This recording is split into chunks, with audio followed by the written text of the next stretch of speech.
Welcome to Nonprofit Partners Sage Fundraising 50 training videos. This video will focus on receipts, part 1 of receipts, the setup and function.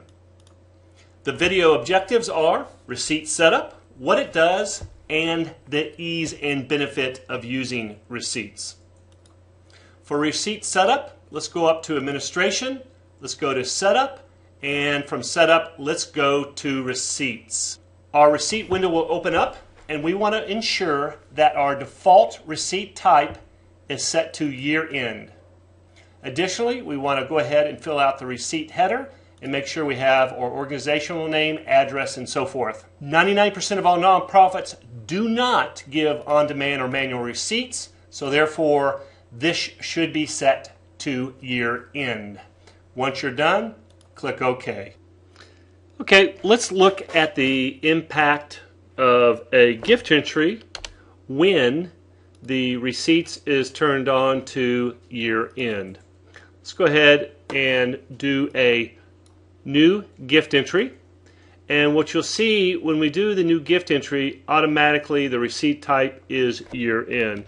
So we'll go ahead and fulfill that transaction, and we'll save it, and that's basically it. So every time that you do a gift entry, a pledge payment, an online gift, you will see that the receipt type will automatically populate to year end.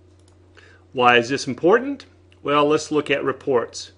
You'll see in reports that there is a whole receipt section that has a lot of unique functionality. But most importantly, what we want to be able to do at the year end is to produce receipts that will summarize for each constituent the gifts that they gave during the year, pledge payment gifts, recurring gifts, also if they received any fair market value benefits for a gala that they may have attended, and that is summarized for their tax purposes, and it works as another touch point for the constituent. Let's take a look at that. So for example, if I was to look at the itemized receipt per constituent, you will see that it has the capability of printing receipts. Year end, we can do multi-part copies. It will be able to produce a custom message that you can rotate based upon your message setup. That happens to be in your table maintenance under receipt message type. What's important here is when you do run the query, the type of document that you can merge. Here is a sample for Ms. Trista Albala with regard to from a receipt from our organization summarizing all her activity. In this case, I did 2 years. But you can see it shows the date, the campaign, the tender, if they did receive any benefit, what was the benefit amount, their actual total gift, it totals out their benefit, totals out their donation, and works as a nice year-end summary and a touch. To recap, the benefit of using the year-end function is we get a single button merge for year-end constituent summary of all gifts throughout the year.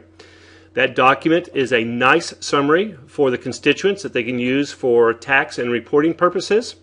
It shows that your organization has good fiduciary management of public monies, and it provides another touch point in that cycle of ask, educate, give information, ask.